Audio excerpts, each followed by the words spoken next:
नमस्कार, विद्या ऑफिशियलमध्ये सगळ्यांचं स्वागत आहे. तर आज आपण करणार आहोत आमटी.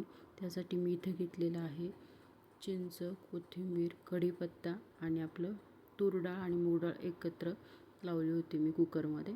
तर ती डाळ आहे, साधी डाळ. त्याच्यानंतर इथे गूळ घेतला आहे आणि त्याच्यासोबतच गोडा मसाला घेतलेला आहे. तर सुरुवात करूया आपण. सगळ्यात आधी इथं तेल तापायला ठेवलं होतं मी. तेल तापल्यानंतर त्याच्यामध्ये टाकलेलं आहे जिरी, त्याच्यानंतर कढीपत्ता टाकलेला आहे आणि याच फोडणीमध्ये आपल्याला कोथिंबीर टाकायची आहे, कारण कोथिंबीर छान लागते फोडणीमध्ये.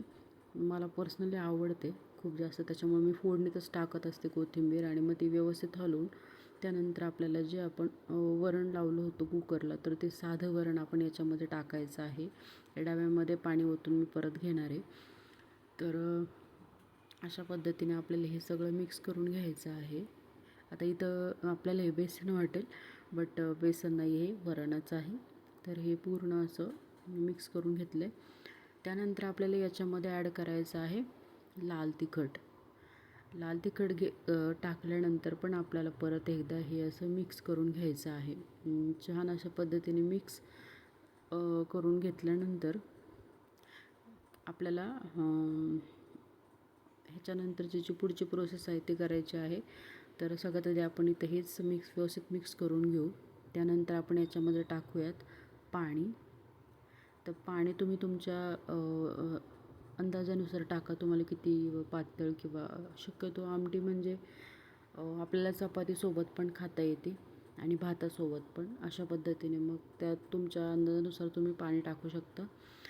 त्यानंतर आपल्याला याच्यामध्ये चिंच टाकायची आहे आणि थोडंसं गूळ पण टाकायचं आहे, जेणेकरून आंबट आणि गोड अशी चव या आमटीला येते. इथे आपण चिंचेचा कोळसुद्धा वापरू शकतो, पण मला पर्सनली चिंच डायरेक्ट टाकायला आवडते, त्याच्यामुळे मी इथं चिंच टाकली आहे. त्यानंतर आपल्याला हे जे आहे त्याच्यामध्ये आपल्याला आता गोडा मसाला टाकायचा आहे.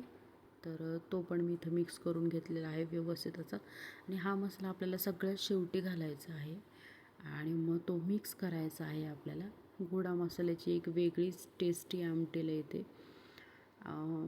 तर आपल्याला हे व्यवस्थित असं मिक्स करून घ्यायचं आहे आणि आपल्याला एक उकळी काढायची आहे आमटीला. याच्यामध्ये आपल्याला मीठसुद्धा टाकायचं आहे, पण ऑलरेडी आपण वरणात मीठ टाकलेलं आहे, त्याच्यामुळे नाही टाकलं तरी ठीक आहे. तर अशा पद्धतीने आमटी नक्की करून पहा आणि मला कमेंट करून